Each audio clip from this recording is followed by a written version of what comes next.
प्रदेश में सभी पार्टियां विधानसभा चुनाव की तैयारियों में जुट गई है। इसी बीच आम आदमी पार्टी भी इस रेस में शामिल होकर भाग लेने के लिए मैदान में उतर गई है। आपको बता दें, आम आदमी पार्टी की बैठक में गुजरात के विधानसभा चुनाव में पार्टी की कमान संभालने वाले राष्ट्रीय महासचिव और राज्यसभा सांसद डॉक्टर संदीप पाठक पहुंचे भोपाल। उन्होंने अपनी पार्टी को लेकर 2023 के चुनाव में मैदान में उतरने की बात कही है। कांग्रेस बीजेपी को टक्कर देने की तैयारी भी कर रहे हैं। इस प्रकार की बात उन्होंने प्रेस वार्ता में कही गई। देखें पूरी खबर। तो आप सबका बहुत बहुत धन्यवाद, आपने समय निकाल के यहाँ पे हमें दिया। आप सबका स्वागत है। आम आदमी पार्टी मध्य प्रदेश में आने वाली जो चुनाव है विधानसभा की, उस पे सारी सीटों पर चुनाव लड़ेगी और पूरी ताकत से लड़ेगी। आम आदमी पार्टी वैसे ही चुनाव लड़ेगी जैसे आम आदमी पार्टी ने पंजाब में लड़ा, जैसे गुजरात में लड़ा, जैसे दिल्ली में लड़ते। पूरी ताकत से इस बार चुनाव लड़ेंगे और मुझे ये पूरी उम्मीद है कि मध्य प्रदेश की जनता इस बार एक नई राजनीति के लिए तैयार है। देखो, इस देश में मोटे मोटे तौर पे दो तरह की राजनीति है। एक तो है सकारात्मक राजनीति और दूसरी तरफ है नकारात्मक राजनीति। नकारात्मक राजनीति में क्या है? नकारात्मक राजनीति में जोड़ तोड़ की राजनीति, खरीद फरोख्त की राजनीति, गुंडागर्दी की राजनीति। सकारात्मक राजनीति क्या है? सकारात्मक राजनीति में है कि स्कूल के मुद्दे हैं, हॉस्पिटल के मुद्दे हैं, गुड गवर्नेंस की बात है, रोजगार की बात है, महंगाई कम करने की बात है। हर वो एक मुद्दे की बात है जो जनता के जीवन को सुखमय बनाती है। इस देश में सकारात्मक राजनीति के जनक माननीय श्री अरविंद केजरीवाल जी हैं। पहले ये कहा जाता था कि स्कूल और अस्पताल पे कोई वोट नहीं देता। स्कूल और अस्पताल पे राजनीति थोड़ी होती है, क्योंकि उन सब के दिमाग में ये पहले से फिट था, राजनीति मतलब गंदगी, राजनीति मतलब जोड़ तोड़, लड़ाई झगड़ा, गंदगी, यही फिट था सबके दिमाग पे। हमारे नेता केजरीवाल जी ने जब अपनी राजनीति शुरू की तो इन मुद्दों पर राजनीति शुरू की थी।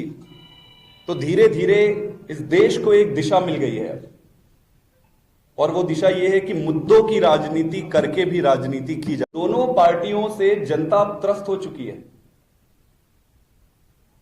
नए जमाने की राजनीति का जनता स्वागत कर रही है। जैसे आपने देखा कि दिल्ली में किया, पंजाब में किया, गुजरात में भी जनता ने खूब प्यार दिया, खूब सपोर्ट किया।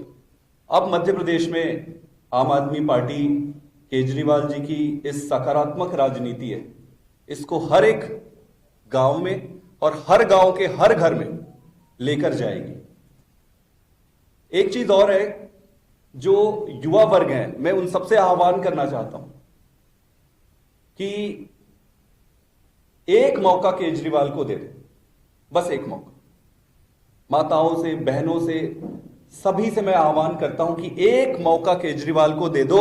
अगर ये काम ना करे या आप अगर संतुष्ट ना हो इनके काम से, तो अगली बार दोबारा मत देना, हम वोट मांगने नहीं आए।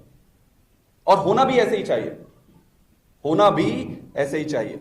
और देश बनाने की जिम्मेदारी किसी एक पार्टी या किसी एक पक्ष की नहीं है, देश बनाने की जिम्मेदारी हम सब की है।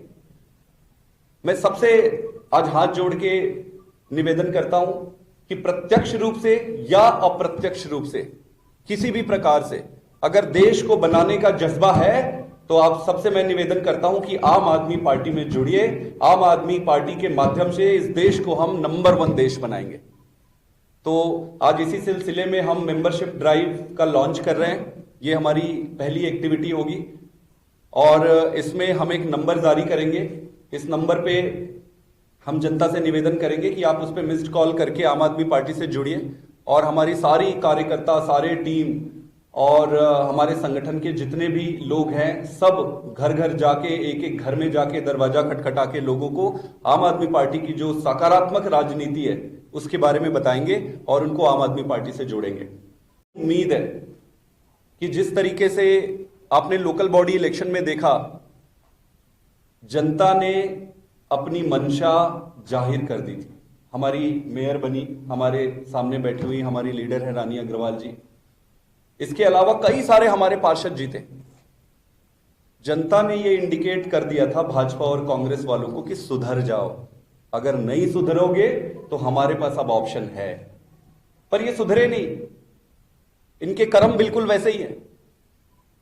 आम आदमी पार्टी पूरी ताकत से चुनाव लड़ेगी, पूरी ताकत से सरकार बनाएगी और इस बार जनता को एक ऐसा विकल्प देगी जो इन पुराने गंदी राजनीतिक दलों को भी अपनी गंदगी छोड़ के अच्छे होने पे आने वाले समय पे मजबूर कर देगी। तो आप सबका बहुत बहुत धन्यवाद, आप सारे यहाँ आए। आप सबसे भी मेरा अनुरोध है कि इस देश के लिए, इस समाज के लिए अच्छी राजनीति का समर्थन करें, अच्छी राजनीति को प्रमोट करें। एक सवाल आपसे ये है कि ये सरकार जो चल रही है, काम कर रहा है सरकार, भाजपा सरकार, तो इसमें जो संविदा वाले उनकी सैलरी कम है तो उनके साथ भी शोषण हो रहा है। और जो मैन्युफैक्चरिंग होती है, व्यापारी होते हैं, तो 6 से 8 हज़ार रुपये प्रदेश में सैलरी है और एक व्यक्ति का खर्चा सैलरी वाला है तो उसका 18 से 20 हज़ार है। इसमें आम आदमी पार्टी क्या करेगी? आम आदमी पार्टी का आपने गुजरात में भी देखा होगा, हमने बड़ा स्पष्ट कर दिया था और पंजाब में भी हमने जितने संविदा वाले थे उनको रेगुलर करना शुरू कर दिया था। आप उठाकर दे सकते। 7-8 हज़ार में आप बताइए कि किसी का घर कैसे चलेगा?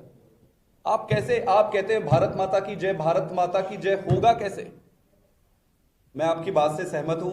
आम आदमी पार्टी की सरकार बनेगी तो ना सिर्फ हम संविदा को जो कॉन्ट्रेक्चुअल है उनको परमानेंट करने पर विचार करेगी, ये एक बड़ा मुद्दा है, पर निश्चित रूप से 7-8 हज़ार सैलरी से घर नहीं चलता है।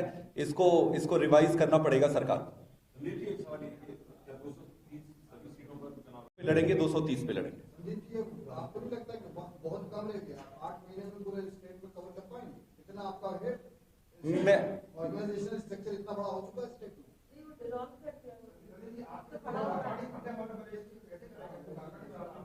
कितना कम है? मैं सहमत हूं कि वक्त तो कम है। आप अगर मुझे पूछोगे तो मेरे लिए तो बहुत अच्छा होता, मैं 2 साल तक करता, लेकिन चुनाव जनता लड़ेगी। हम कौन होते हैं चुनाव जीतने वाले? हमारी औकात ही नहीं है। जनता चुनाव लड़ेगी, जनता चुनाव लड़ाएगी और उसके लिए समय पर्याप्त है। कार्यकारिणी भंग करने के 2 मेजर कारण थे। एक तो आम आदमी पार्टी का परिवार बहुत बड़ा हो गया है। परिवार बड़ा हो गया है, सबको उचित स्थान और उचित सम्मान देने की जरूरत थी, तो व्यवस्था बनानी थी। इसके अलावा हम चुनाव को फोकस कर रहे हैं तो संगठन चुनाव स्पेसिफिक बनेगा अब। तो इन दोनों कारणों से कार्यकारिणी को भंग किया गया था। ऐसा नहीं है कि कार्यकारिणी नहीं है, आप देख सकते हैं वॉलंटियर्स में जोश, चारों तरफ आप कहीं पे भी चले जाइए, आपको कार्यकारिणी बनने में 1 से 1.5 महीना से ज्यादा नहीं लगेगा। 230 की जगह महिलाओं के लिए 1,000 रुपए देने की घोषणा की। महिलाओं को और यूथ को ज्यादा से ज्यादा कनेक्ट करने की कोशिश कर रही है, आपका क्या प्लान है? इनको ये डर लग रहा है कि आम आदमी पार्टी आ जाएगी तो क्या होगा। तो ये अच्छी बात है, अच्छी चीजों को कॉपी करनी चाहिए, इसमें कोई बुराई नहीं, उनको करना दीजिए। प्रॉब्लम ये है कि ये करते नहीं है। ये घोषणा कर देंगे थोड़े दिन, फिर उसमें अमल नहीं करेंगे। हम करेंगे, हम अभी भी कह रहे हैं 5 साल का समय हमने मांगा था। हम सारे वादे जो किए थे सारा पूरा करेंगे, उसके अलावा भी हम बहुत सारी चीजें नहीं करेंगे। सर, आम आदमी पार्टी को कई बार दावा किया जाता है कि फ्री की रेफ्लेक्स जोड़ा जाता है। क्या मध्य प्रदेश में भी चुनाव में कई सारी ऐसी योजना हो रही है? अभी जो कन्या भी किया 1,000 रुपये मिलेंगे फ्री की रेफ्लेक्स से जोड़ा जा सकता है क्या? हाँ, आप जिसको जोड़ना है जोड़े, हमें तो फ्री में देना है, हम जनता को फ्री में देंगे। जनता का पैसा है, जनता को ही देंगे। ये क्या करते थे आज तक? कमाते थे। इनके रिश्तेदार पेट्रोल पंप खोलेंगे, बिजनेस खोलेंगे, वाटर पार्क, पता नहीं क्या क्या बिजनेस और नई नई चीजें खोले, सारा पैसा खा जाते थे ये खुद में। जनता को अगर आप थोड़ी सी बिजली फ्री दे दोगे, थोड़े से पानी फ्री दे दोगे, स्कूल आप फ्री कर दोगे, हॉस्पिटल की सुविधा, तो इनको दर्द क्यों होता है इतना? आप कोई भी विकसित देश उठाकर देख लीजिए, हॉस्पिटल और एजुकेशन 2 चीजें हैं, उन सारे विकसित देशों में फ्री है। इसके अलावा एक एग्जांपल मैं दिल्ली का भी देता हूं। दिल्ली में सारी चीजें फ्री जनता को करने के बाद भी दिल्ली सरकार मुनाफे में चलती है। ऐसे कैसे संभव है? ऐसा इसलिए संभव है क्योंकि भ्रष्टाचार बंद हो गया। तो हम फ्री की देंगे और आने वाले समय पे और भी चीजें फ्री में देंगे। जनता का पैसा है, जनता के पास जाना चाहिए, और फ्री में देने का मतलब उधारी करके फ्री नहीं देना है। भ्रष्टाचार रोककर ज्यादा कमाई करके जनता की जेब में डालना है, और ये हम करेंगे। जिसको दर्द है वो अपना दर्द में अगर आइडेंटिफाई करके चुनाव लड़ते तो ज्यादा बेहतर नहीं होता। आप इतने बड़े उसमें लड़ना मुश्किल होगा कि दो इतनी स्टैब्लिश पार्टीज यहाँ पर मौजूद हैं, आप सारी जगह लड़ने की बात कर रहे हैं। स्टैब्लिश पार्टी है, इसीलिए हमको लड़ने की जरूरत है। ये इतने स्टैब्लिश हो गए कि जनता डिस्टेबलाइज हो गई। कुछ सीट्स को आइडेंटिफाई सारी सीट पे लड़ेंगे सर। कांग्रेस भाजपा आरोप लगाती है कि ये बरसाती महीना के चुनाव के टाइम पे आम आदमी पार्टी निकल करके आ जाती है, 5 साल तक जनता से गुजरती है, पूरे क्या कहेंगे? मैं कहना चाहता हूं कि 10 साल में ये एक इकलौती पार्टी है जो राष्ट्रीय पार्टी बन गई। इनको या तो पता नहीं है या फिर ये आंख बंद करके सोच रहे हैं। 10 साल में राष्ट्रीय पार्टी बनी है, 2 राज्यों में सरकार है। गुजरात में जिसको ये अभेद्य किला कहते थे, वहां 5 एमएलए है।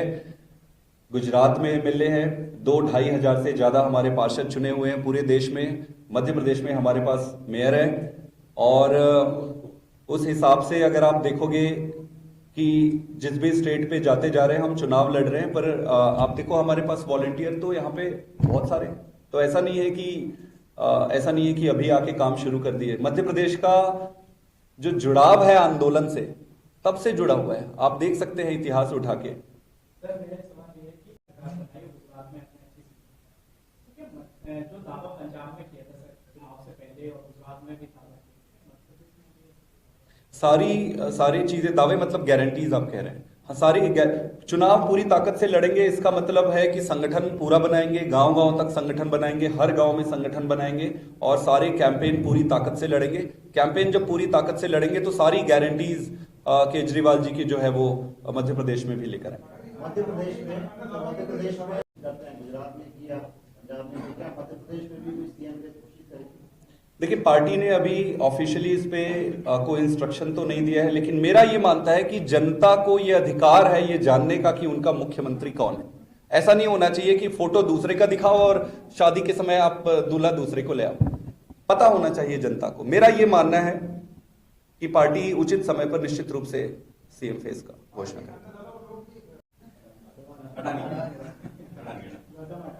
आप देख ही रहे हैं कि दुर्भाग्य इस देश का कि LIC और SBI जैसी चीजें, हम जब गांव, मैं एक छोटे से गांव का आदमी हूं, हमें बैंक के नाम नहीं पता होता था। हमें एक ही बैंक का नाम पता होता था, SBI, और एक ही चीज पता होता था, LIC।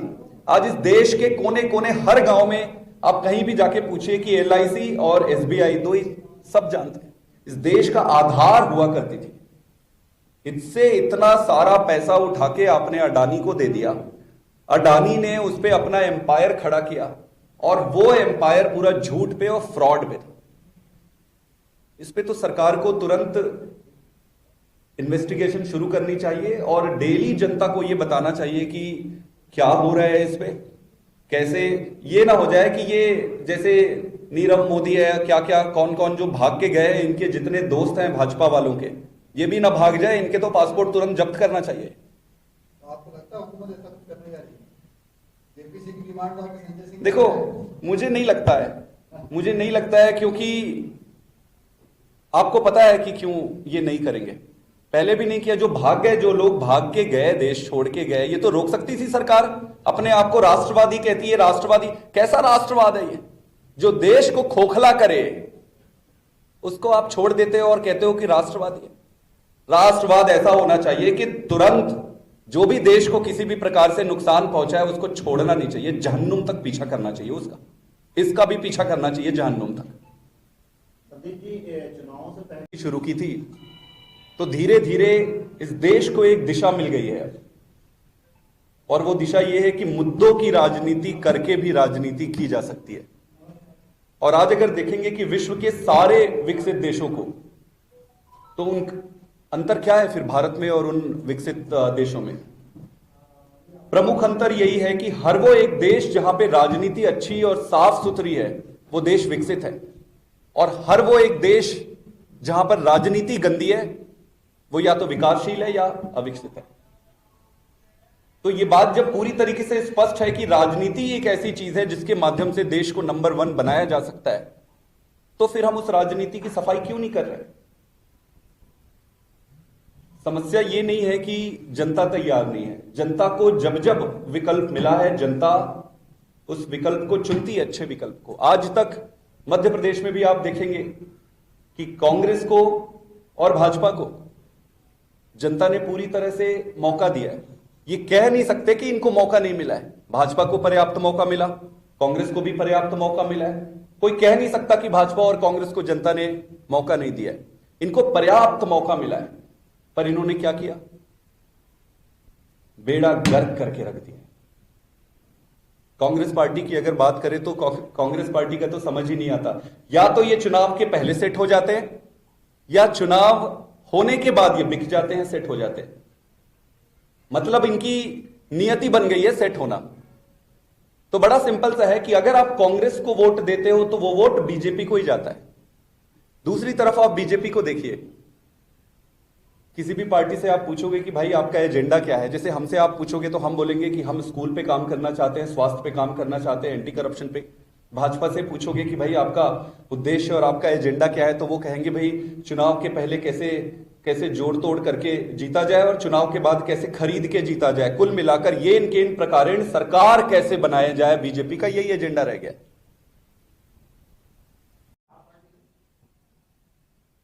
संपर्क में तो काफी सारे लोग करते हैं, लेकिन उससे फर्क नहीं पड़ता है। जनता तैयार है। जनता दरवाजे हर उस व्यक्ति के लिए खुला है जो अच्छा है, जिसकी इमेज अच्छी है, और जनता जिससे प्यार करती है। हर उस व्यक्ति के लिए दरवाजा बंद है जिसका इमेज खराब है।